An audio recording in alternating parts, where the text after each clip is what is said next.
오늘은 욥기 24장, 지난번에 수요일에는 23장을 같이 살펴보는 시간을 가졌습니다. 서로 그 변론을 주고받는 내용들이죠. 그래서 엘리바스가 욥에게 세 번째 한 말에 대해서 욥이 23장과 24장에 걸쳐서 대답을 하고 있는 겁니다. 긴 얘기를 하는 거죠. 좀 이런 부분들을 우리가 좀 본받을 필요는 있는 것 같아요. 세 친구들의 변론의 내용들 가운데에 자기 중심적이고 경험적인 것들은 조금 배제를 해야 하겠지만, 또 이렇게 서로 주거니 받거니 하는, 탁구처럼 서로 핑퐁 해가면서 이렇게 주거니 받거니 하는 이런 대화들은 조금은 배울 만하다 하는 생각들이 듭니다. 우리가 교제를 나눌 때에도 또 가정 안에서도 참 이 부분들이 어려운 것 같아요. 그래서 일방적인 얘기들을 붓기 마련인데 이렇게 주고받을 수 있으면 좋겠다라는 생각을 합니다. 그래서 긴 얘기지만 욥이 23장, 24장에 걸쳐서 이야기할 때까지 기다리고, 또 그 얘기가 끝나고 나면 다시 또 다른 친구가 얘기를 하게 됩니다. 그래서 25장은 이제 수아 사람 빌닷이 또 다시 욥에게 아까 23장, 24장에서 하는 얘기를 듣고 또 다른 얘기들을 하는 거죠. 그래서 참 어려워요. 이렇게 욥기를 읽다 보면 이게 뭐 어떤 내용인지, 또 어떤 데 보면 말은 맞는 것 같은데 또 어떤 데 보면 이게 또 약간 좀 의심이 가기도 하고, 그래서 이런 부분들을 우리가 잘 짚을 수 있어야 되기 때문에 지금 우리가 보는 개역 한글도 이렇게 읽으시고, 또 여러 쉬운 성경, 또 뭐 세번역 이런 성경들을 옆에다 두고 참고로 읽으시면 훨씬 더 이해가 좀 쉬우리라는 생각이 듭니다. 그래서 저녁에 우리가 수요일 저녁에 이렇게 욥기 공부를 할 때도 제가 쉬운 성경이든 어떤 성경을 골라서 읽고, 우리 성도님들의 개역 한글을 이렇게 보시고 하면서 비교를 해가면서 이렇게 보시면 좀 더 이해가 쉽습니다. 24장은 크게 세 단락으로 나눠볼 수 있습니다. 나누실 수 있을까요? 24장 한번 이렇게 보시면, 이제 눈치가 좀 이렇게 빠르신 분들은 세 단락 그러면 이제 얼른 딱 잡을 수 있어요. 잡을 수 있나요? 예, 보면 1절부터 시작해서 몇 절까지가 한 단락이 되느냐 하면 12절까지가 됩니다. 그리고 13절부터 시작해서 17절까지가 한 부분이 되고요. 그 다음에 18절부터 시작해서 25절까지가 한 부분이 됩니다. 이렇게 세 부분의 단락으로 한번 나눠볼 수 있고요. 그러면 세 부분 가운데에서 가장 핵심이 되는 건 뭘까요? 이런 걸 우리가 좀 이렇게 잡아낼 수 있으면 좋겠죠. 우리가 대화를 하다 보면 그 사람이 무슨 말을 하는지를 잘 알아들어야죠. 감을 잡아야죠. 감은 가을에 나오나요? 감을 잘 잡아야 돼요. 감을 딱 잡아서 그 사람이 이야기하고자 하는 내용을 잘 이해를 하고 숙지를 해야 오해가 안 오죠. 근데 우리 말이라는 게 어때요? 많은 부분이 어떻게 되어져 있습니까? 하고 싶은 얘기에 많은 부분들이 다른 얘기들로 이렇게 함께 구성이 되어져 있죠. 그래서 나머지 부분들을 빼고 이렇게 뺄 수 있죠. 중요하지 않는 부분들을 빼고 그러다 보면 중요한 것들이 나오죠. 그럼 24장에서 제일 중요한 건 어떤 것일까요? 그걸 잡으면 주제가 돼요. 그렇겠죠? 그걸 잡으면 주제입니다. 그래서 저는 13절을 잡았어요. 13절에 욥이 무슨 얘기를 하느냐 하면 이 광명을 배반한 사람들에 대한 얘기를 하는 겁니다. 그래서 이런 부분들을 욥이 어떻게 이야기했는지, 그리고 이것을 우리 신앙에 어떻게 한번 적용을 해볼 것인지, 또 그리스도가 우리에게 이루어지신 복음 속에서 이런 부분들을 어떻게 우리가 한번 깊은 물을 퍼 올려 볼 것인지, 이런 것들이 성경을 보는 방법들입니다. 그리고 그걸 퍼 올릴 때 깊은 그 우물 속에 있는 물일수록 어때요? 더운 여름에는 훨씬 더 시원하겠죠. 갈증을 시원하게 이렇게 해결해 줄 수 있는 생수가 되어지겠죠. 그래서 수고가 없이는요, 수고로움이 없이는 말씀이 내게 생수나 꿀맛이 될 수 없습니다. 그래서 제가 자주 말씀을 드리지만은 잠언에 나와 있는 말씀처럼 일하지 않고 먹는 양식이 있죠. 물론 뭐 여러 가지 것들이 있겠지만은 이 성경 속에서 한번 우리가 이야기를 해본다면, 물론 오늘 여러분들이 일을 하셨어요. 어떤 일을 하셨냐 하면 이곳까지 오는 그 수고로움을 하셨습니다. 그리고 제가 준비한 말씀들을 우리 성도님들이 듣게 되죠. 근데 이것은 그 본인이 수고하고 퍼올리는 것에 비해서 조금은 덜 일한 것이죠.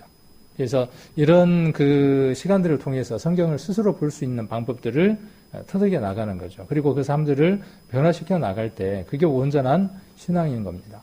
그 종교개혁 이전에 교회들은 그러지를 못했습니다. 스스로 성경을 볼 수 없었고, 그렇죠?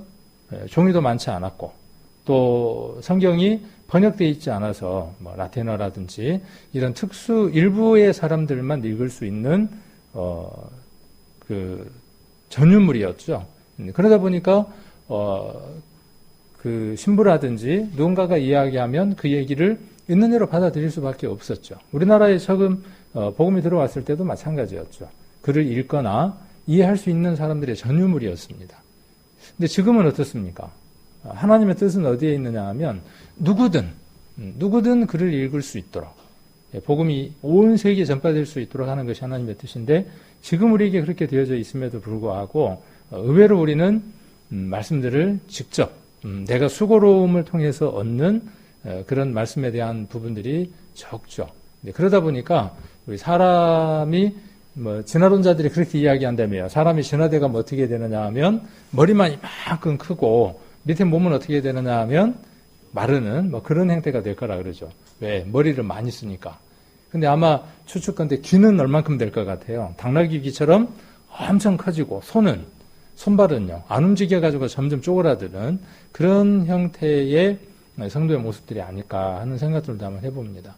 그래서 골고루 이렇게 그 성장할 수 있는 부분들이 필요한데, 그러려면은 말씀을 읽을 때 우리가 이런 과정들이 필요합니다. 그리고 성경도 하루에 조금씩 나눠서 읽는 것보다는 제가 여러 가지로 권해드렸지만 그 중에 하나가 뭐냐 하면 한 권의 성경을 하루에 짧은 시간 내에 읽는 겁니다. 그래서 마태복음이 28장까지 있다 그러면 짧은 시간 내에 얼른 읽는 겁니다. 그래서 그 10장까지 하루에 읽고 또 20장까지 이틀에 읽고 이렇게 하는 게 아니라 시간을 내서 한두 시간 정도의 시간을 내서 마태복음을 빠르게 읽어가는 거죠. 욥기도 마찬가지죠. 그렇게 해서 몇 번을 읽으면 내용들이 더 들어오게 되죠. 그 내용이 들어와야 그걸 통해서 하나님이 내게 주시는 그 의미들을 알게 되죠. 그리고 그런 부분을 통해서 내 마음 가운데 가져간 것들을 다른 서적이라든지 인터넷이라든지 이런 것들을 통해서 우리가 비교해보고 관련된 것들을 찾아보면서 더 많은 지식들이 내게 쌓이게 되겠죠. 그리고 그런 것들로 우리가 서로 나누고 교제하고 할 때 풍성해지지 않을까, 우리들 교제들이. 그런데 이런 부분들이 없다 보니까 그냥 들은 것만 갖고 그 확신이 없는 이런 얘기들을 많이 나누게 되는 것 같습니다. 그래서 저는 정리를 해보면서 12절하고 13절을 중심으로 잡은 거죠. 그래서 13절에 나와 있는 이 광명을 배반한 사람들 에 대해서 욥이 이야기를 하고 있고, 그다음에 12절에 인구 많은 성 중에서 이렇게 이야기하고 있는 부분이 그 다음 중요한 내용들이 됩니다. 그래서 1절부터 12절까지의 내용을 한번 정리를 해보면 그 악한 자들이 아까 13절에 이야기한 광명을 배반한 자들이 고아나 과부나 가난한 자들을 어떻게 핍박했는가. 그래서 고아나 과부나 가난한 자들이 핍박받는 자들이 어떠한 핍박을 받았는가 하는 부분들에 대한 내용들이 1절부터 12절까지의 내용들입니다. 그리고 12절에서 어떤 결론을 내리느냐 하면 욥이 그동안에는 자기가 의롭고 하나님께서 반드시 그 의로움을 알아주실 것이라고 하는 것에 대한 항변들을 계속 해왔다면은 24장에서는 조금 시점이 바뀌는 것들이 있습니다. 예. 그때까지는 뭐냐면 자기 의로움에 대해서 강하게 주장하는 데에 초점이 있었다면 24장에 와서 어느 부분 하나 볼 수 있냐 하면 자기 눈에 보이지 않았던 것들이 보이기 시작을 하는 거예요. 누가 보이기 시작을 하느냐 하면 12절이 그 결론인 겁니다. 그래서 신음하며 상한 자가 부르짖는 것을 듣기 시작하는 거예요. 보기 시작하는 겁니다. 그 전까지는 보지 못한 거죠. 그리고 이걸 지금 보기 시작을 하는 거죠. 그리고 이 신음과 상함이 누구로부터 왔는가에 대한 얘기를 하고 있는 겁니다. 그래서 지금 욥은 지금 시선이 어디로 지금 가고 있느냐면 거기까지 가고 있는 거죠. 그래서 생존의 위협을 당하는 사람들에 대한 삶의 모습이 1절부터 12절까지, 그 다음에 13절부터 17절까지가 악한 사람의 행위, 그들의 행위가 어떠한가 하는 것에 대해서 이야기를 하고 있고, 18절부터 25절까지가 그들의 결과, 그 악한 삶을 산 사람들의 결과가 어떻게 될 것이다. 이 결론에 대해서는 누구하고 동일하냐 하면요, 세 친구들의 결론과 동일합니다. 세 친구들의 결론이 뭐죠? 악한 일을 행했기 때문에 반드시 그 악한 일에 대한 값을 받을 것이다 하는 것이 세 친구들의 결론이었죠. 그러면서 뭐라고 아울러 이야기를 하는 거죠? 당신은 무엇인가 하나님 앞에 깔짝지근한 게 있어. 그러니까 지금 이런 일을 당한 거야 하는 것이 문제인 거죠. 모든 것을 일반화시켜서 욥에게도 동일하게 말하는 그것이 문제이죠. 그래서 1절부터 12절까지를 우리 성도님들은 앞에 있는 성경을 보시면서 제가 읽어드리는 이 쉬운 성경을 한번 들으면서 비교를 한번 해보시면 좋겠습니다. 1절부터 제가 한번 읽어보겠습니다. 어찌하여 전능자께서 심판의 날을 정하지 않으셨을까? 그분을 아는 자들이 어찌 그 날을 헛되이 기다리는가?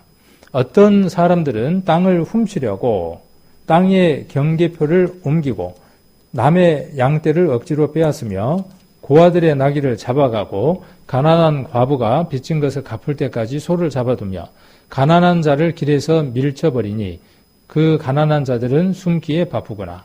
그들은 들나귀처럼 먹을 것을 찾아 헤매며 자녀에게 먹을 음식을 광야에서 찾고 있네. 가난한 자들이 남의 밭에서 곡식을 줍고 악인의 포도원에서 떨어진 것을 주우며 입고 덮을 것이 없어 밤새도록 추위에 떠는구나. 악한 자들이 고아나 과부나 가난한 자를 지금 핍박하고 있는데 그것들이 눈에 보이지 않았다가 지금 누구 눈에 지금 보여지는 거죠. 욥의 눈에게 좀 들어와서 보여지고 있는 거죠. 그것들을 지금 보고 있고 듣고 있고 하는 것이죠. 자, 9절에 또 악한 자들이 과부의 자식을 그 어머니 품에서 빼앗고 가난한 자의 자식을 빚 때문에 담보물로 잡는구나. 악인은 가난한 자의 옷을 저당 잡고 굶주린 자에게서 곡식을 빼앗아 버리는구나. 성 안에서 기름을 짜지만 가난한 자들은 맛보지 못하며 포도주 틀을 밟지만 목이 마르는구나. 성에서 사람들이 신음하고 병자가 부르짖지만 하나님은 그들의 신음에 대답하지 않으시는구나. 요 얘기가 지금 뒤에 나와 있는, 지금 24장 12절 후반에 나와 있는 하나님이 그 불의를 보지 아니하시느니라 하는 이 말의 의미가 어떤 의미로 지금 여기 이야기하고 있느냐 하면 하나님은 그들의 신음에 대답하지 않으시는구나 하는 걸로 조금 이해를 해보면 쉬우실 것 같아요. 그렇게 그들이 악한 자들에게 지금 핍박을 당하고 있고 고난을 당하고 있지만 하나님이 그 소리에 지금 반응하신다고 지금 안 하신다고, 욥은 안 한다고 지금 그렇게 이야기를 하고 있는 거죠. 그러면 요 대목과 이 내용과 지금 누구의 내용을 같이 겹쳐 놓은 거죠? 우리 영화 같은 데 보면 어떤 내용들이 그 이전 화면과 새 화면이 어떻게 되죠? 묘하게 겹치면서 그 겹친 이전의 화면하고 지금의 그 내용이 어때요? 절묘하게 둘이 비슷하게 맞아떨어지는 것들, 우리 영화나 이런 데서 드라마 같은 데서 본 적이 있죠. 오버랩 되면서 요 사람의 어떤 내용과 이 사람의 내용이 묘하게 이렇게 착 겹치는 그런 그 기법들을 한번 본 적이 있을 겁니다. 지금 욥기에서 욥은 그렇게 이야기를 하고 있는 거죠. 자기의 지금 처한 상황, 자기에게 있는 내용, 자기가 겪고 있는 그 내용들을 겪으면서 예전에 그가 풍요롭고 예전에 모든 것들이 다 있을 때 그때 느껴보지 못한 것들을 욥은 어떻습니까? 이제 비로소 겪어보기 시작한 거죠. 그리고 그렇게 힘든 것들에 대해서 하나님께 부르짖고 아뢰지만 하나님이 답이 없으신 것 같으니까. 그 답을 찾지 못하니까 어때요? 지금 12절에 이야기하는 것처럼 그들의 신음에 대답하지 않는구나 하는 그 얘기는 누구의 얘기를 지금 대변하는 거예요? 그 많은 고아라든지 과부라든지 가난한 자들의 그런 핍박들과 누구의 얘기를, 자기의 얘기를 겹쳐서 지금 이야기를 하고 있는 거죠. 과부는 과부 사정을 알고, 그렇죠. 병을 알아본 사람은 병을 알아본 사람의 마음을 아는 거죠. 내가 암만 힘들어도 다른 사람은 내 고통에 참여할 수가 없죠. 참여되지가 않죠. 자, 그래서 욥은 불의한 자들을 보면서 왜 하나님이 그들을 위한 심판의 날을 정하지 않으셨는지 의아해하는 거죠.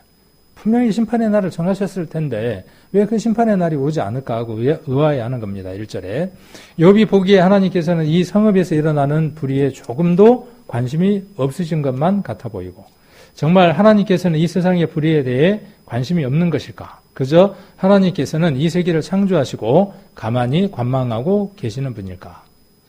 그래서 그 성경을 보는 많은 사람들 중에 여러 부류가 있어요. 하나님의 천지를 창조하시고 그 안에다가 모든 원리와 원칙과 법칙을 부여하고 원리를 부여한 다음에 하나님은 그냥 뭐하고 계신다?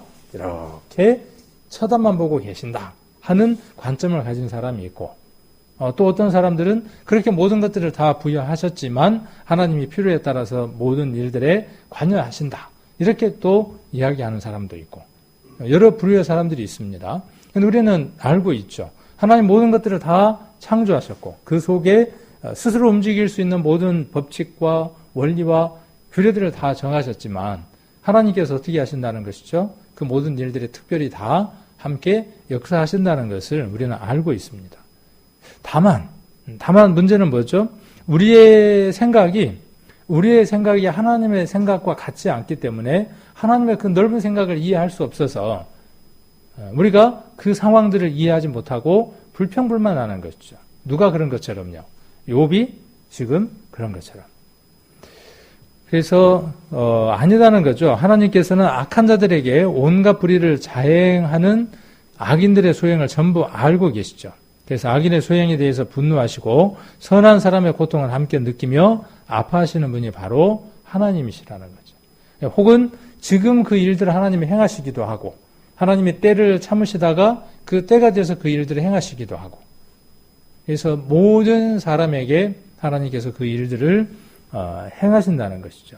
그래서 욥은 그간에 보지 못했던 다른 사람들의 그 고통과 자기의 고통을 함께 할 수 있는 다른 표현으로 자기의 그 모든 고통들이 있었기 때문에 다른 사람의 아픔과 어려움과 그 핍박받는 것들을 이해할 수 있는 마음이 되어졌는 것들을 우리가 지금 12절까지의 내용을 보면서 우리가 한번 살펴볼 수 있습니다. 그래서 24장 3절 한번 보시면 고아가 나오죠. 그 다음에 4절에는 그 빈궁한 자가 나오고 또 아까 3절 뒷부분에 보면 고아와 과부가 나오죠. 그래서 4절에는 빈궁한 자가 나오고 또 9절에도 보시면 고아가 나오고 그 고아가 핍박받는 내용들로 이루어지고 있습니다. 그래서 네 종류의 그 어려운 사람들에 대한 내용들이 쭉 전개가 되어지죠. 그리고 그들의 부르짖음을 욥이 알아듣고 그것들에 대해서 자기의 그 아픔과 함께해서 하나님 앞에 이야기하고 있는 그래서 그렇게 힘들게 하고 있는 그들을 왜 하나님이 지금 벌하지 않습니까? 하고 말하고 있는 내용들을 우리가 한번 살펴볼 수 있습니다. 우리가 세상을 살아가면서요, 또 신앙생활을 하면서 다른 사람의 아픔에 내가 공감할 수 있는 것, 함께 그 아픔을 느낄 수 있는 것, 그래서 그 아픔을 서로 위로해 줄 수 있는 것, 이것들이 우리에게 참 중요하다라는 생각들을 한번 해봅니다. 그래서 세상에서도 마찬가지고 교회에서도 이런 부분들은 마찬가지인 것 같습니다. 욥기를 잡아놓으시고 이사야서 58장을 한번 보겠습니다. 이사야 58장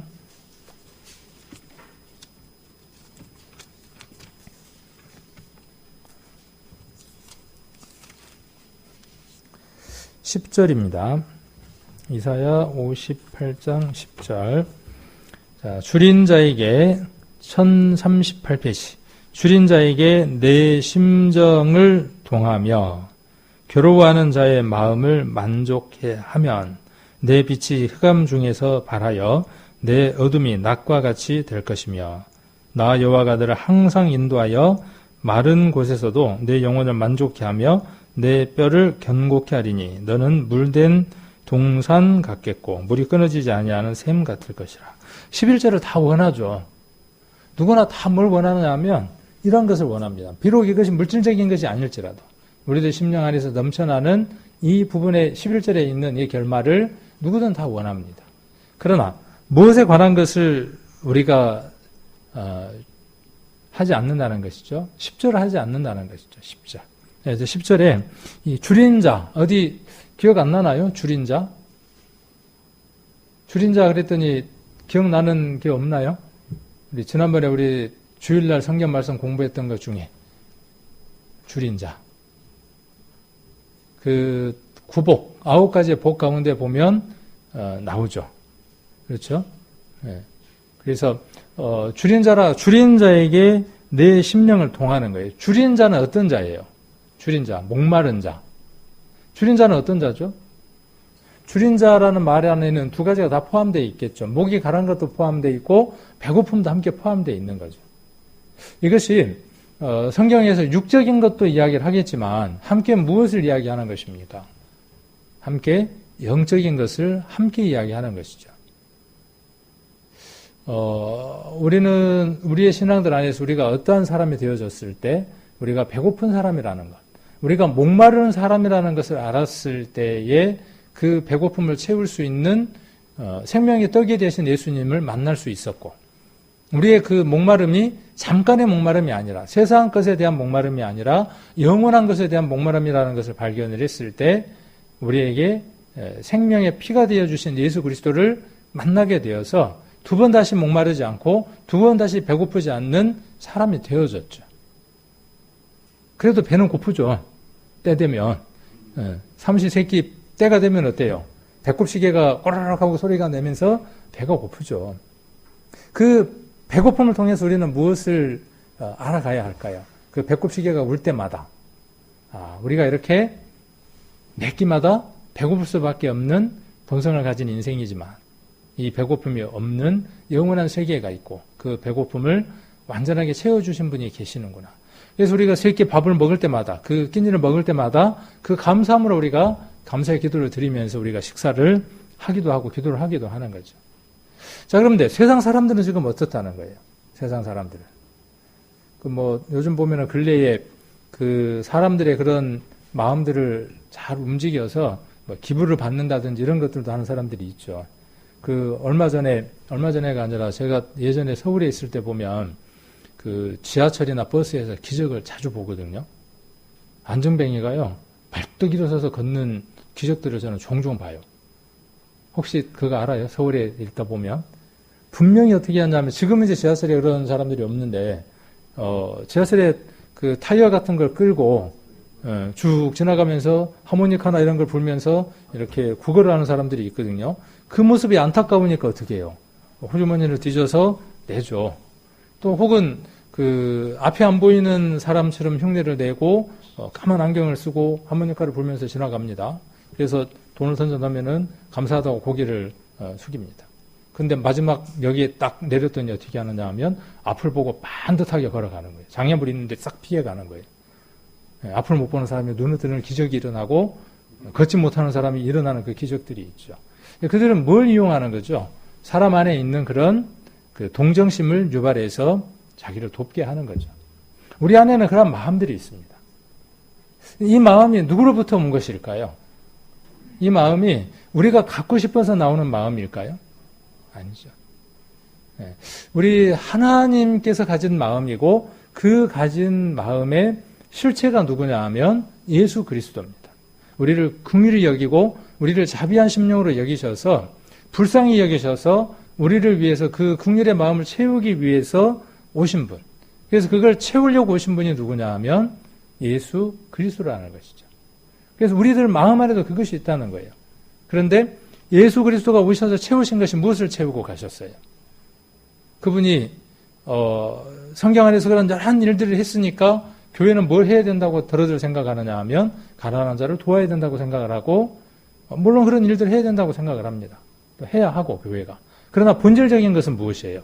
예수님이 오셔서 하신 본질적인 것은 무엇이었느냐 하면 영에 대한 불쌍함이에요. 그래서 여기 줄인 자라고 하는 것은 뭐냐면요. 그 심령이, 그의 영이 줄여 있는 것을 보는 겁니다. 구원받은 사람에게만 있을 수밖에 없는 마음이에요. 만일 구원함을 받은 우리가 내 자녀나 주변에 있는 사람들이 그가 구원함을 받지 못했는데 하나님의 자녀가 아직 되지 못했는데 그 영혼을 바라보면서 이 줄인 자라고 하는 마음이 없다면 우리는 그들에게 무엇인가를 먹이려고 하거나 마시게 하지 않으려고 하겠죠. 그래서 여기 줄인 자에게 내 심정을 동하며 그랬어요. 줄인 자에게. 우리가 그런 동정의 그 마음이 있단 말이에요. 우리 안에. 하나님이 인간의 모습으로 오셔야 하는 그 동정의 마음이 우리 안에도 거울에 비치는 것처럼 우리 안에 있다고요. 그래서 그 마음을 주신 이유가 어디에 있느냐 하면 그리스도가 그 일을 이루신 것처럼 우리가 우리들 주변에 있는 자들에게 그것을 채우게 하시기 위해서 그 마음들이 있다고요. 그걸 하기 위해서 먼저는 보여지는 것부터 채우면서 실제로 그들이 벌거벗고 있다면 그래도 가릴 만한 옷은 우리가 입혀야 할 것이고 그들이 지금 배고프다면 그래도 밥 한 그릇이라도 사줘야 할 것이고 목마르다면 생수 한 그릇이라도 줘야 할 것이고 그것이 우리가 해야 할 전부가 아니라 그걸 통해서 우리가 해야 할 일들이 뭐라는 거예요. 그들의 영이 하나님 앞에 온전히 설 수 있도록 하는 것이죠. 그래서 그 일을 하면 그 말이죠. 줄인 자에게 내 심정을 동하며 괴로워하는 자의 마음을 만족케 하면 지금 세상이 괴로워하는 사람들로 가득 차 있습니다. 상처받은 사람들. 가난해서가 아니라 그 마음에 많은 상처들로 병들어 있는 사람들. 그래서 예전에 없는 많은 그 병원이라 그래야 되나요? 그 심리치료센터들. 그렇죠? 그런 곳들이 예전에 이제 병원들이 생기는 것처럼 곳곳에 생겨납니다. 앞으로는 더 많이 생겨날 겁니다. 왜요? 비어있는 그 마음들, 상처받은 그 마음들, 그것들을 해결할 방법들이 없는 거예요. 구원함을 받으면 완전히 해결될까요? 구원함을 받으면 그 마음의 상처가 100% 다 치유가 돼버릴까요? 그리고 두 번 다시 상처를 안 받을까요? 그러면 우리도 어디를 찾아가야 될까요? 그런 마음치유센터나 심리치유센터나 정신적인 것을 해결해주는 센터를 찾아가야 할까요? 아니죠. 그것에 대한 답이 아까 서두에 말씀드렸던 것들이에요. 우리 안에 병들어 있는 것들, 왜곡되어 있는 것들, 비틀어져 있는 것들, 꼬여 있는 것들, 정상적이지 않는 그 모든 것들, 상처받아서 해결되지 않는 그 모든 것들, 그것을 타인의 도움을 통해서 해결할 수 있는 사람들이 아니라 우리는 우리 안에 있는 그 성령의 능력으로 말미암아 말씀을 통해서 스스로 치유함을 얻고 상처를 회복할 수 있는 능력 가운데 있는 사람들이 우리라는 것이죠. 그래서 그 상처가 있는 사람들이 상처를 한번 받아서 치유받은 사람들이 어떻게 해줄 수 있다고요? 욥처럼 그렇게 함께 그 마음들을 보듬어 줄 수 있는 사람들이 되어져 간다고. 부자로 있다가 한번 망해본 사람은 부자가 되었다가 망한 노숙자를 위로해 줄 수 있겠죠. 어떤 여기에 신문지를 깔고 누워있는 그 노숙자, 망했던 사람이란 말이에요. 잘 됐던 사람인데 망했어요. 그렇게 힘든 사람. 그 사람을 누가 위로해 줄 수 있겠습니까? 암이나 도저히 치유할 수 없는 그 병으로 고통 가운데 있는 사람들이 있습니다. 그 사람을 누가 치유해 줄 수 있을까요? 지금 여러분 안에도 많은 괴로움들이 있죠. 고통들이 있고 어려움들이 있습니다. 어디에서 치유를 받고 어디에서 해결을 얻고 어떠한 답들을 찾으려고 하십니까? 우리는 그 답이 사람에게 있지 않다는 것을 압니다. 누군가가 그 문제를 해결해 줄 수 없다는 것을 잘 압니다. 그러함에도 불구하고 우리는 먼저 보여지는 것들에 우리의 마음들이 먼저 가 있더라는 것이죠. 우리의 이 예배는, 이 시간들은 그러한 것들에 대한 동기부여를 받는 시간입니다. 그래서 여러분들이 아까 서두에 말씀드렸던 것처럼 스스로 보고 거기에서 힘을 얻게 되면 어떤 조건이 문제가 아니라 그 조건들은 하나님을 더 찬양하는 일들이 되게 하는 것이죠. 병든 것도, 가난한 것도, 망한 것도, 혹은 내게 더 좋은 일들이 생긴 것도 감사를 할 수 있는 조건들이 되는 거죠. 그래서 괴로워하는 자의 마음을 만족해 할 수 있는 것, 이건요, 진정 구원함을 받고 그 안에서 이겨나가는 사람들에게만 있는 것이죠. 11절, 그렇게 하면 이 모든 일들이 이루어지는 것이죠. 지금 욥은 그 마음들의 경계선 가운데 있는 거죠. 비로소 욥은 다른 사람의 그 아픔들, 고통들 이런 것들이 눈에 들어오기 시작한 겁니다. 자, 고린도 전서를 한번 보겠습니다. 고린도 전서 8장. 8장 26절입니다. 고린도전서 8장 26절. 로마서입니다. 죄송합니다. 로마서. 찾기를 로마서를 찾아놓고 입은 고린도전서라고 이야기를 하고 있고, 로마서 8장 26절입니다. 이와 같이 성령도 우리 연약함을 도우시나니 우리가 마땅히 빌 바를 알지 못하나 오직 성령이 말할 수 없는 탄식으로 우리를 위하여 친히 간구하시느니라. 마음을 감찰하시는 이가 성령의 생각을 아시나니 이는 성령이 하나님의 뜻대로 성도를 위하여 간구하심이니라.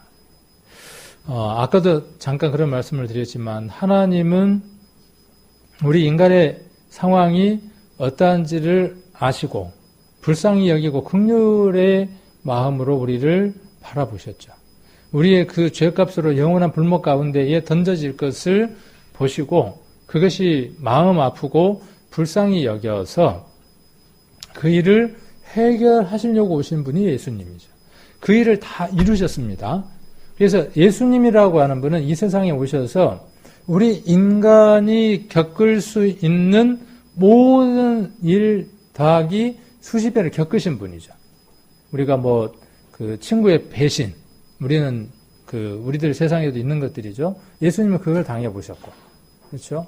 모든 고난과 아픔과 슬픔과 고통의 최대치를 예수님은 다 감당해 보신 분이죠.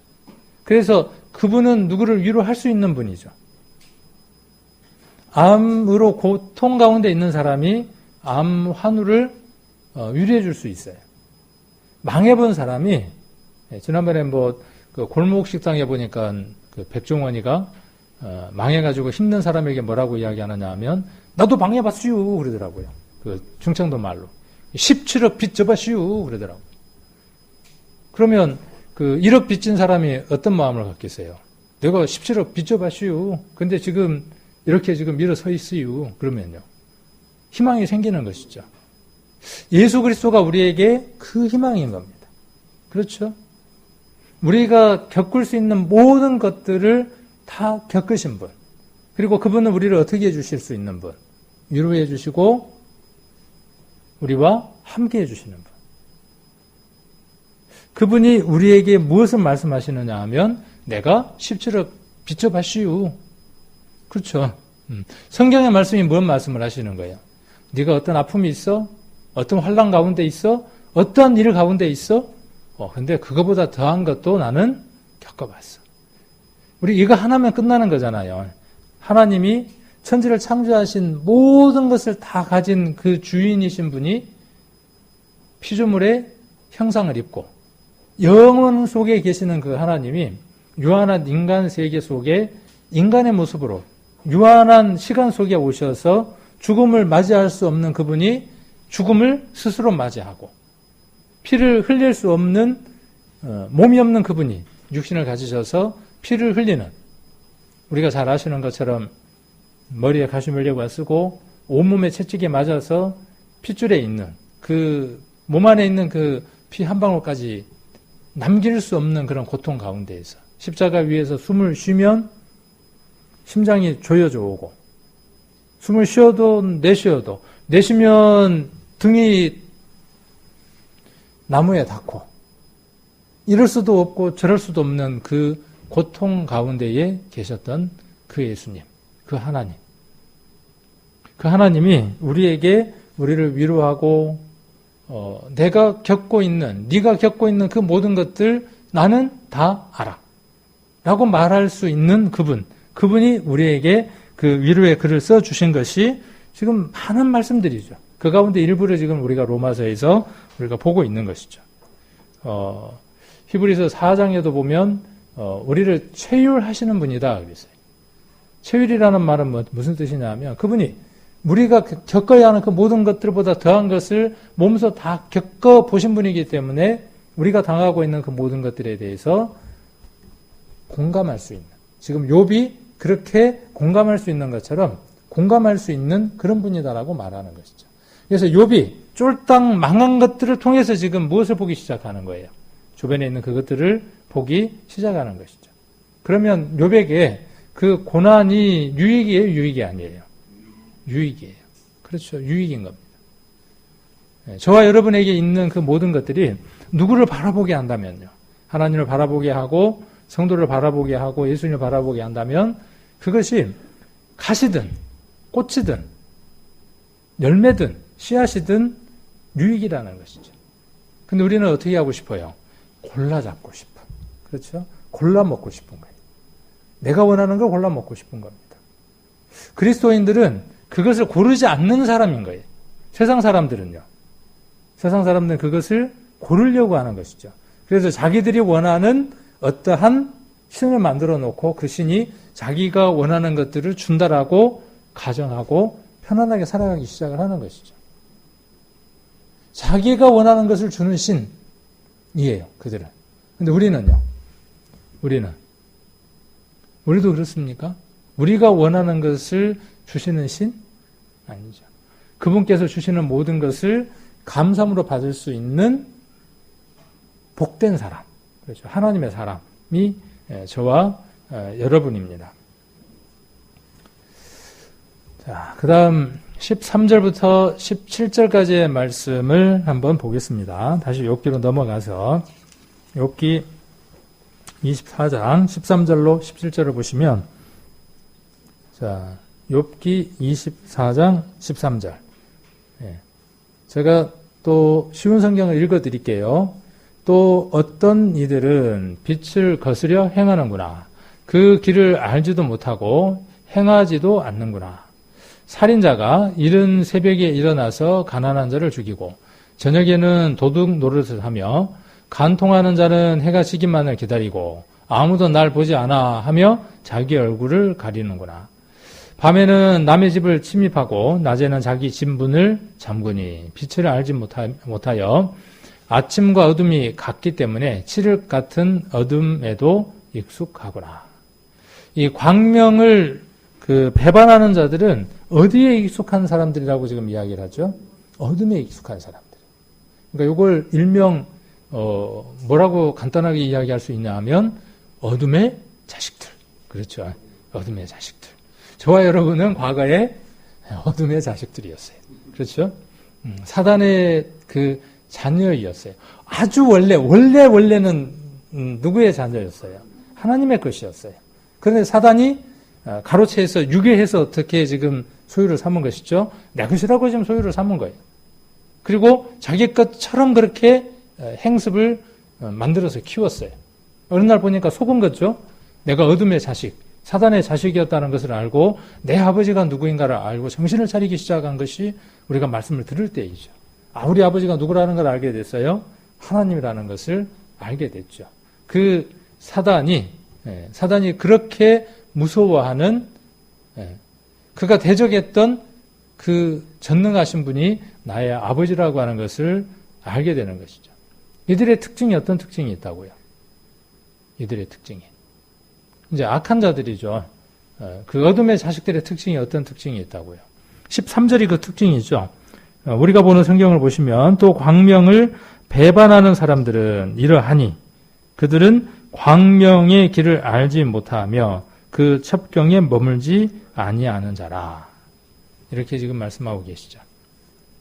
자, 욥은 살인하는 자, 간음하는 자, 도적질하는 자를 예를 들어 말을 하고 이들은 어두움의 사람들, 어둠의 자식들, 곧 어두운 시간에 일하는 자들이다. 그러니까 밤에 일하는 자들이죠. 그리고 참 재밌는 표현이 있죠. 아까 어떤 표현이 있었어요? 16절에 한번 봐보세요. 16절. 밤에 집을 뚫는 자는 그랬어요. 밤에 집을 뚫는 자는 낮에는 문을 닫고 있은즉. 이 말이 좀 어렵죠? 안 어렵나요? 그 말 아까 여기서는 뭐라고 이야기를 했어요? 밤에는 남의 집을 침입하고 그 말도 되는데 여기서 지금 이야기하고자 하는 건 뭐냐면 밤에 남의 집을 침입했어. 그러니까 어둠에 일을 했단 말이에요. 근데 낮이 되니까 어떤 두려움이 생기는 거예요.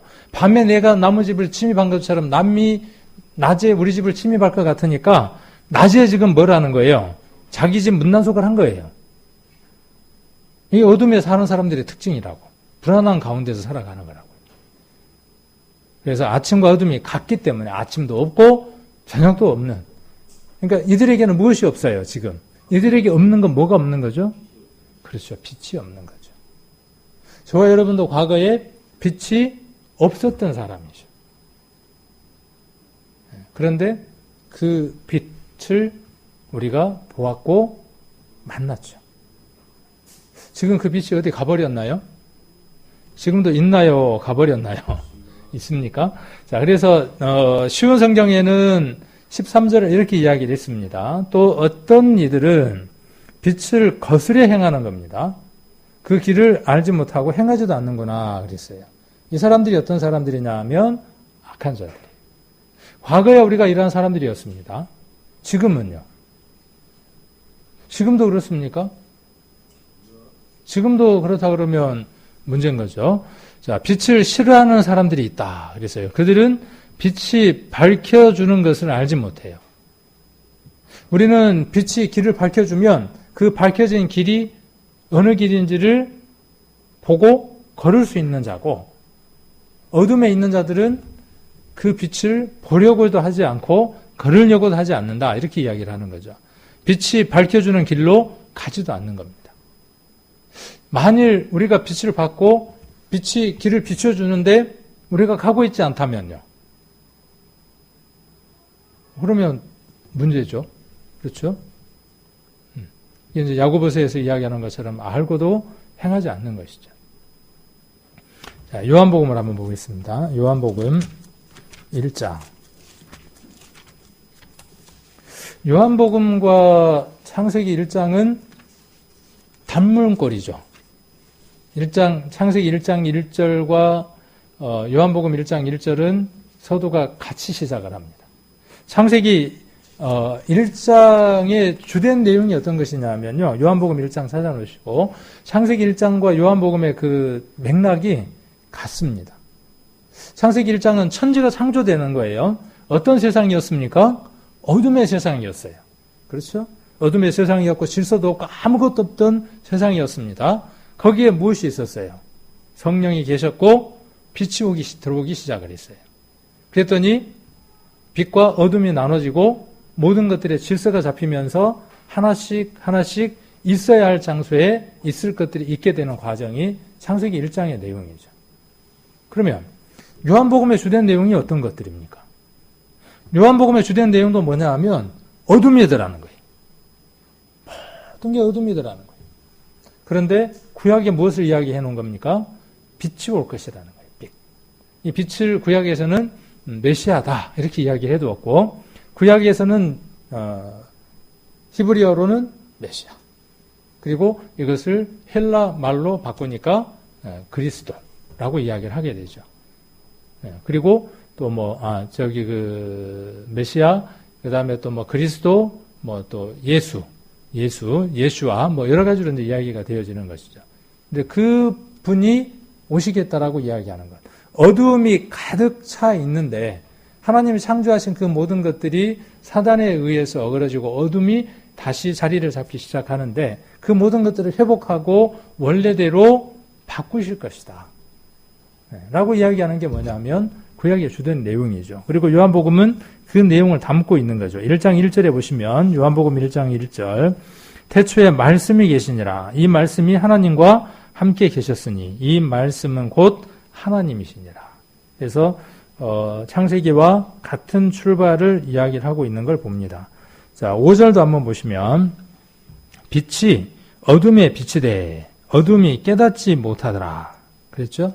빛이 어둠에 빛이 돼 그랬어요. 지금 여기에서 이야기하는 빛은 지금 누구를 이야기하느냐 하면 예수님에 대해서 이야기를 하고자 하는 것이죠.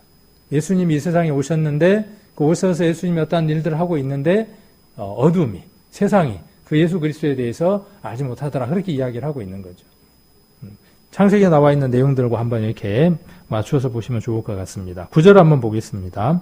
참빛 곧 세상에 와서 각 사람에게 비치는 빛이 있었나니, 사람들은 이 빛이 처음에 누구라고도 생각을 했어요. 요한이 와서 특별한 일을 행한단 말이에요. 그러니까 더러는 누가 빛이라고 생각을 했어요? 요한이 빛이라고 생각을 한 거예요. 그러니까 요한이 뭐라고 이야기를 한 겁니까? 내가 빛 아니야. 나는 빛 아니야. 그렇게 이야기를 하는 겁니다.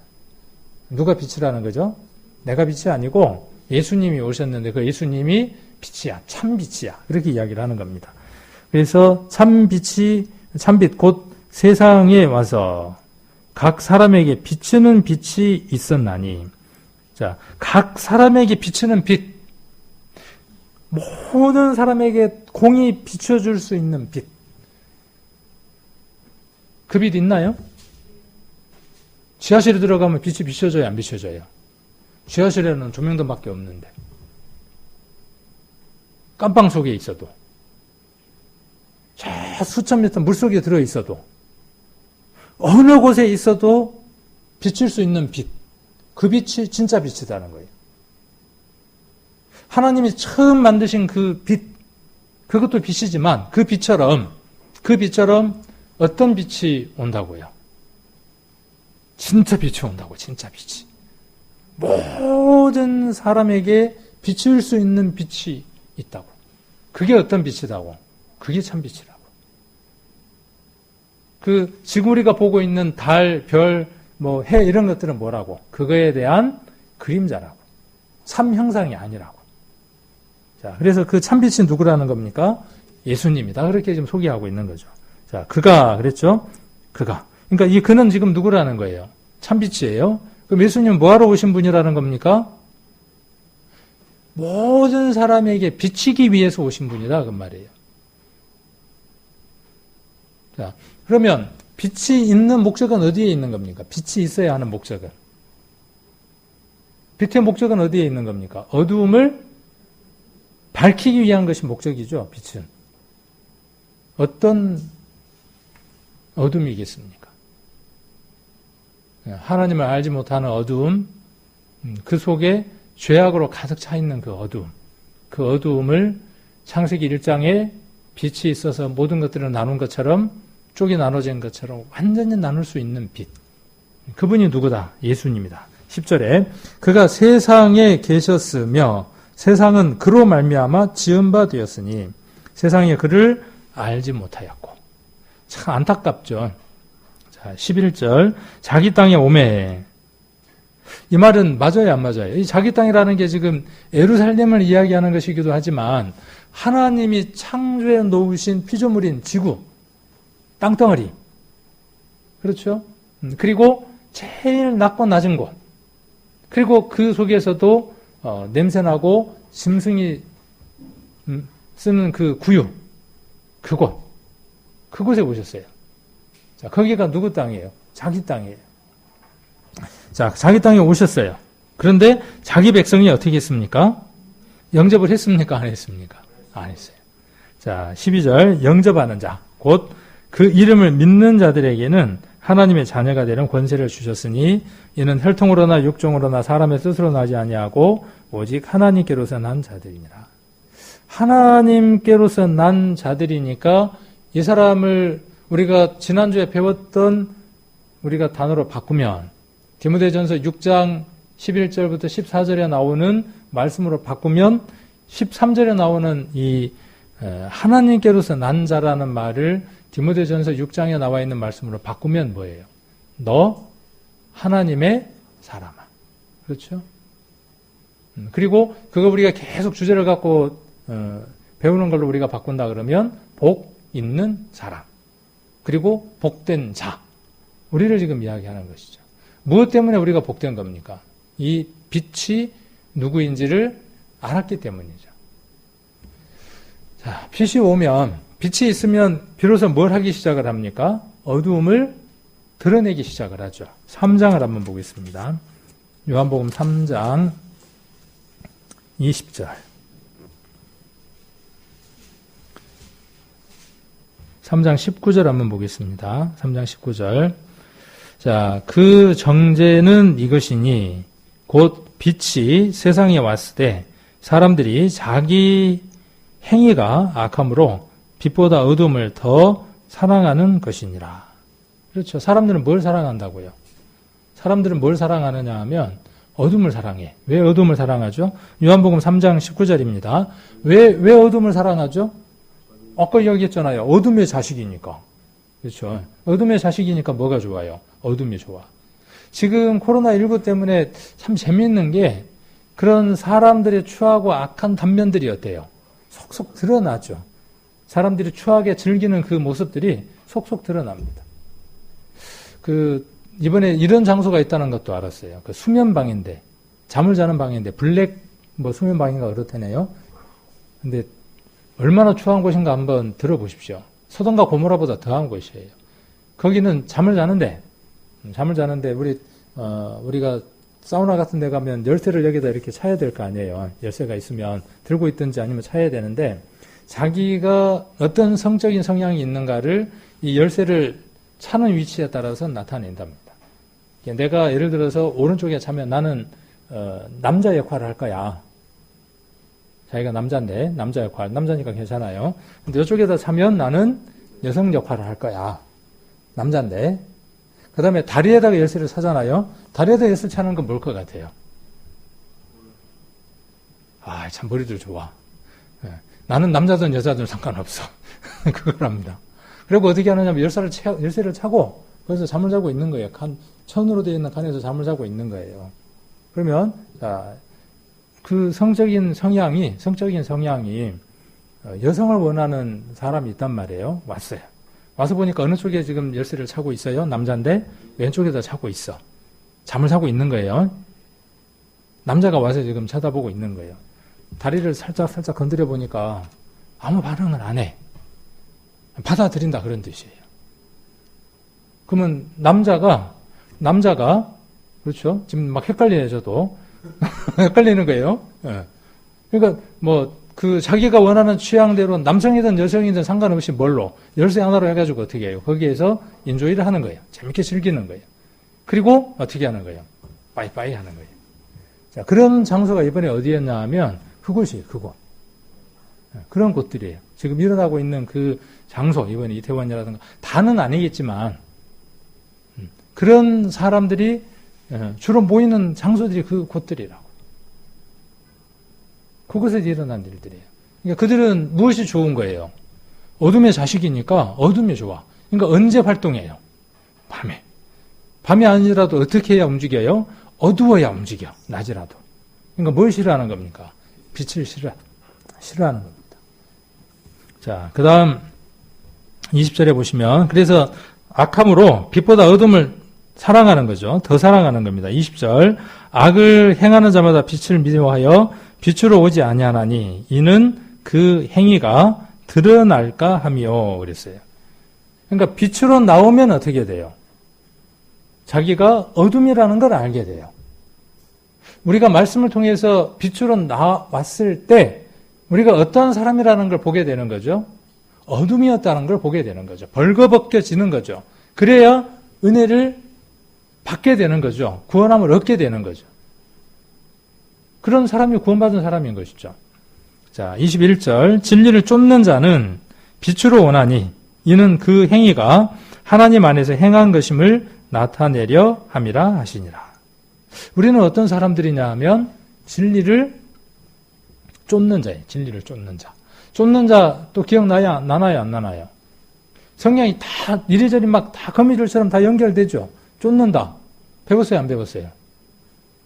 네? 안 배웠나요? 피하라. 그렇죠. 또 쫓으라. 그 다음 또 취하라. 싸우라. 지키라. 지난번에 했던 것이잖아요. 쫓는다는 말은 무슨 뜻이에요? 그러니까 이거예요. 추구한다. 가치를 그것으로 삼는다. 그런 뜻이다 그랬죠. 진리. 진리는 어떤 게 진리입니까? 그냥 말 그대로 그냥 쉽게 풀어보세요. 진리는. 참 이치예요. 참 이치. 누구에게나 할 수 있는 것. 누구에게나 고개가 끄덕거려지는 것. 앞을 못 보는 사람이든 못 듣는 사람이든 남자든 여자든 부자든 가난한 사람이든 그거 하고 무릎을 탁 칠 수 있는 것. 이 세상에 딱 하나밖에 없습니다. 딱 하나. 그걸 지금 요한복음에서 소개하는 거죠. 그게 무엇이라고요? 빛이라고, 빛. 빛이 딱 들어오면 어때요? 딱 들어오면 하고 안다고. 자, 그래서 예수 그리스도를 추구하는 자는 예수님으로 계속 나오는 거죠. 그렇게 살아가는 사람은 그 행위가 그렇게 살아가는 것이 하나님 안에서 살아간 것이라는 것을 드러내며 살아가는 사람이죠. 자, 그래서 예수님이 빛이고 그 다음에 마태복음에서 5장에서는 또 우리를 두고 뭐라고 말씀하셨냐 하면 너희는 세상의 빛이다. 또 너희는 세상의 뭐다? 소금이다. 이렇게 또 말씀하셨죠. 그래서 빛이니까 예수님이 빛이니까 예수님이 오신 목적은 어디에 있는 겁니까? 모든 사람에게 비칠 수 있는 빛이 되기 위한 것이고 그 일을 누구를 통해서 하시는 거죠?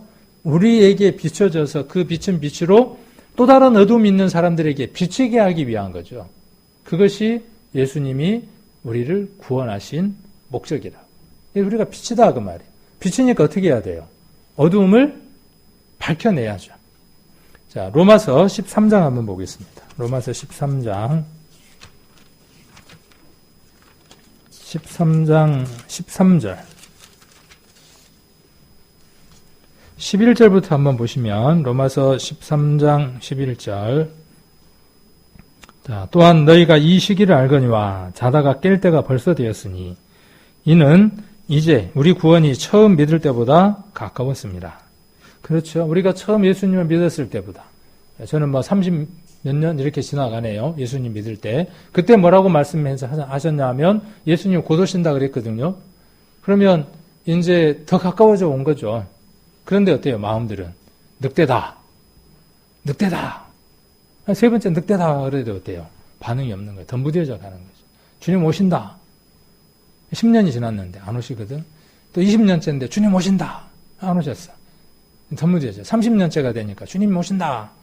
또 더 무뎌져. 점점 더 무뎌져 가는 거죠. 그런데 지금 로마서에서 바울은 뭐라고 이야기하느냐 하면 자다가 깰 때가 되었다. 지금 시대가 돌아가는 것들을 한번 보자는 거죠. 기근, 지진, 전염병, 하늘로서 징조 이렇게 마태, 누가에 나와 있는 말씀을 정리를 해보면 하늘로부터 징조가 있겠다 그랬고 기근과 지진과 전염병이 있는데 거기에 꼭 들어있는 단어가 있어요. 어떤 단어가 들어있냐 하면 처처라는 말이 들어있어요. 그냥 기근과 지진이 있겠다라고 이야기를 한 게 아니고 예루살렘 작은 그 동네 한 군데에서 이야기하시면서 뭐라고 이야기하시냐 하면 전 세계, 처처라는 말은 뭐냐면 모든 곳에 그런 뜻이에요. 근데 그 말씀들이 지금 우리 시대에 어떻게 되어지고 있죠? 지금 눈에 좀 보고 있단 말이죠. 그런데 어때요? 그거 우리 전도 집회 할 때 30년 전부터 이야기했던 건데 새삼스러워? 근데 지금 바울은 뭐라고 이야기하느냐 하면 자다가 깰 때가 됐다는 거예요. 우리도 우리의 목표를 다시 한 번 더 재설정해 봐야 돼. 우리 교회가 모든 것들이 다 완벽해요. 모든 것들이 잘 돼가고 있어요. 그런데 무엇이 이루어지고 있지 않다면 새로운 생명이 우리 교회 안에 늘어나지 않는다면 이 말을 조금 뿌리로 한번 바꿔보면 우리가 줄인 자들에게 심정을 동하는 마음이 없으면 이라고 한번 그런적인 걸로 한번 이야기해 볼 수 있어요. 배고프고 목마른 사람에게 그 굶주림과 목마름을 채우는 그 일. 이제 좀 쉬운 단어로 바꾼다면 복음을 전하지 않는다면 요즘 복잡해. 이럴 때 교회 가자고 이야기하면 사람들이 고개를 다 흔들어. 그렇게 전도를 하는 게 아니죠. 방법이. 여러분들이 알고 계시는 그분을 소개하는 게 전도입니다. 내가 어떤 사람이었으며 하나님을 만나기 전에 어떤 사람이었으며 하나님을 어떻게 만났으며 그 과정들을 쭉 이야기하는 거죠. 스테반이 그랬던 것처럼 성경에 나와 있는 그 사도행전의 인물들이 그랬던 것처럼. 그게 전도인 겁니다.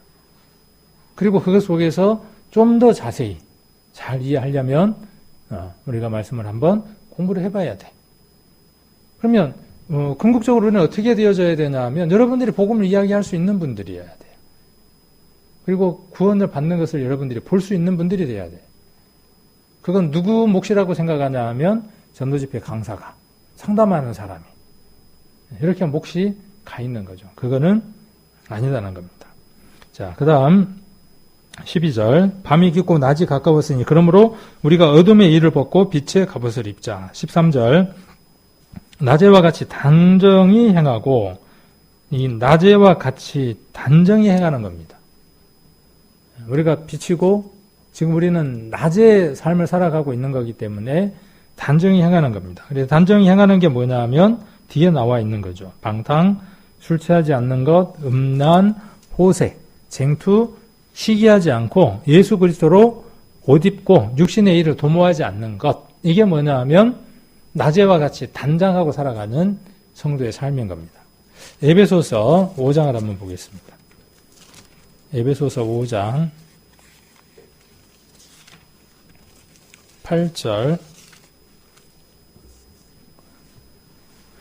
5장 8절 한 구절만 같이 한번 읽겠습니다. 너희가 전에는 어둠이더니 이제는 주 안에서 빛이라.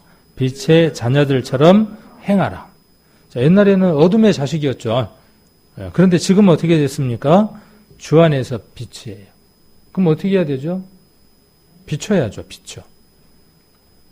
그게 빛의 자녀처럼 행하는 겁니다. 그렇게 살아가는 겁니다. 여기 한 컷의 그림을 한번 갖고 와봤어요. 자, 여기 사람이 있고 그림자가 있죠. 빛이 없으면 그림자가 있겠어요? 없겠어요? 없어요. 그래서 어둠일 때에는 그림자라고 하는 게 없습니다. 그냥 어둠이에요. 그냥 어둠. 그런데 우리가 구원함을 받고 난 이후의 삶들을 살아갈 때에는 우리에게 무엇이 생기기 시작을 하느냐 하면 종종 아니면 자주 그림자들이 생기기 시작을 합니다. 그림자가 짧을 때도 있고, 그렇죠? 해가 어떻게 비치느냐 하는 거에 따라서 동그랗게 보일 때도 있고, 좀 더 길어 보일 때도 있고, 자기 키에 서너 배가 넘을 만큼 그림자가 길기도 하겠죠. 그런데 이 그림자가 생길 때 내가 그림자 쪽으로 방향을 바꾸느냐, 아니면 그 그림자가 생기는 반대 방향으로 내가 설 것이냐. 그림자 쪽으로 내가 방향을 돌리면 어떻게 될까요? 뭘 보겠습니까? 그림자를 봅니다. 내 같은 게 어떻게 구원을 받아? 내가 천국 가면 전부 다 천국이 지옥이 되겠네. 이렇게 내가 더럽고 추한 마음으로 살아가는데 내가 어떻게? 처음 구원받고 나면 그렇잖아요. 우리 휴가라는 영화에도 보면 어때요? 몇 층 갔는데 자기는 안 갈 것 같은 그런 불안함이 느끼지고 그렇죠. 처음에 우리 간증들 가운데 그런 간증들도 많이 나왔어요. 그렇죠. 휴가가 일어났는데 자기는 남겨질 것만 같은 그런 불안한 감들이 있죠. 자, 이건 무엇 때문에 그러냐 하면 빛 대신 예수 그리스도를 바라보지 않기 때문에 그렇죠. 여기 13절에 욥기 다시 가봅니다. 욥기 24장 13절을 다시 보시면 이 단어 때문에 이걸 한번 찾아봤습니다. 욥기 24장 13절 한번 보시면 광명을 어떻게 하는 겁니까? 배반하는 거예요. 배반. 배반이라는 말이 뭐예요? 등을 지고 져버린다 그런 뜻입니다. 그러니까 등을 진다는 건 뭐냐 하면 원래 방향이 어디여야 돼요? 이 방향이어야 되는데 등을 이렇게 짓는 거예요. 우리는 신뢰할 만한 분, 예수 그리스도를 찾아서 그분을 향해서만 가도록 새롭게 창조를 입은 아주 특별한 사람들입니다. 이제 우리는 어느 방향으로만 가야만 하는 거죠? 빛 대신 예수 그리스도를 향해서만 가야 하는 거예요. 사단의 사전이 있다네요. 악마의 사전이 있는데 악마의 사전에 배반이라는 말을 어떻게 적어놨을 것 같아요? 사람들 참 머리도 좋아. 우리가 보는 사전에는 신뢰할 만한 사람을, 신뢰받는 대상을 등지거나 저버림 하는 것이 배반의 사전적인 뜻이에요. 그럼 악마의 사전에는 뭐라고 써놨을까요? 배반을. 배반을 뭐라고 썼을까요? 참 재밌더라고요, 보니까. 신뢰를 저버리는 것. 신뢰를 저버려서 보답하는 것. 뭐, 이렇게 악마의 사전에는 써놨다고 합니다. 자, 그래서 그림자가 이렇게 우리가 생길 때 사람들은 이 그림자를 보죠, 많은 사람들은. 우리가 사람이 서 있을 때 사람을 보기도 하지만 또 뭘 보기도 해요? 그림자를 보기도 해요. 그럼 이건 무엇이 있기 때문에 이게 있는 거죠? 빛이 있기 때문에 그래요. 어둠만 있으면 이거 없는 거예요. 어둠만 가득 있을 때에는 뭐가 없어요? 그림자가 없으니까 말할 게 없어. 니나 내나. 그러나 빛 가운데 있게 되면 뭐가 생기기 시작하니까 그림자가 생기기 시작을 해요. 어느 사람은 그림자가 기니까 긴 그림자를 보고 누군가는 뭐라고 말을 하겠죠. 제 그림자는 왜 저렇게 길어? 그래서 사람들은 어떻게 하기를 원하는 거죠? 자기의 그림자를 보게 하려고 하는 겁니다. 그 그림자를 보기 시작하면 어떻게 됩니까? 어둠이 오기 시작을 해요. 이게 뭐 일명 뭐예요? 컴플렉스나 열등감이나 우울감이나 이런 것들이 뭐예요? 그때 오기 시작을 하는 겁니다. 구원함을 받은 사람에게도 온다고요, 안 온다고요? 얼마든지 찾아온다고요. 그래서 누군가가 이걸 뭐라고 이야기를 했느냐 하면 평판이라고 그랬어요. 평판. 어느 사람이 나무라면 그 나무가 어느 사람이에요. 인격체예요. 그러면 그 나무는 해가 뜨면 그림자가 생기겠죠. 그 그림자를 어떤 모양이다, 길다, 짧다, 뭐 이렇게 생겼다 하는 걸 뭐라고 이야기하느냐 하면 평판이라고 합니다. 그러면 그 나무에 대해서는 반드시 뭐가 있겠어요? 평판은 따라 다니기 마련이죠. 근데 평판이 좋아요, 싫어요? 아니, 싫더라고. 그렇죠? 그리고 때로는 그것들이 사람을 죽게 하기도 하고 스스로 목숨을 끊어버리기도 합니다. 그래서 인격이 사람이 나무라면 평판은 그 그림자와도 같다.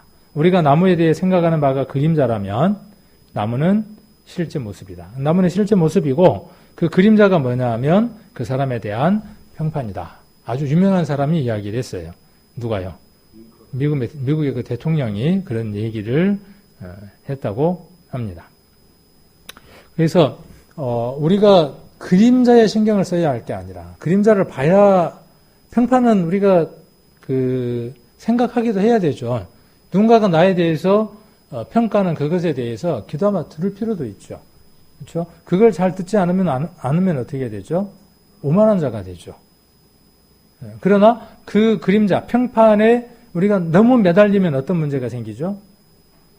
열등감이라든가 상처가 오기 쉽죠. 그래서 우리는 무엇을 바라봐야 한다는 것이죠? 빛 대신 예수 그리스도를 바라보는 것이 필요하다고 하는 것입니다. 18절부터 25절까지는 시간이 없어서 다음에 이어서 이 말씀들을 한번 앞의 내용들하고 정리를 하면서 다시 한번 더 살펴보도록 하겠습니다. 그래서 18절부터 25절까지의 내용은 어떤 것이냐 하면 그 악한 자가 어떠한 결말을 맞는가 하는 것에 대한 내용이 18절부터 25절까지의 내용이 되겠습니다. 그래서 이 욥의 그 마음이 이제 가난하고 힘든 사람들을 향해서 그 마음이 동하고 있는 그 심정이 바뀌고 있는, 흔들리고 있는 부분들을 우리가 함께 보았고 예수님이 우리를 향해서 그 마음이 심정이 동해서 십자가를 져주심으로 말미암아 우리에게 은혜를 베풀어 주신 것처럼 우리도 세상 사람들을 향해서 빛이 되어서 가난하고 굶주리고 힘들어하는 사람들에게 먹을 것을 먹이우고 목마른 것을 마시게 해주고 헐벗은 것을 입게 해줄 수 있는, 다른 표현으로 구원을 전할 수 있는 그런 우리 성도님들이 되셨으면 하는 마음에서 오늘 말씀을 함께 나눴습니다.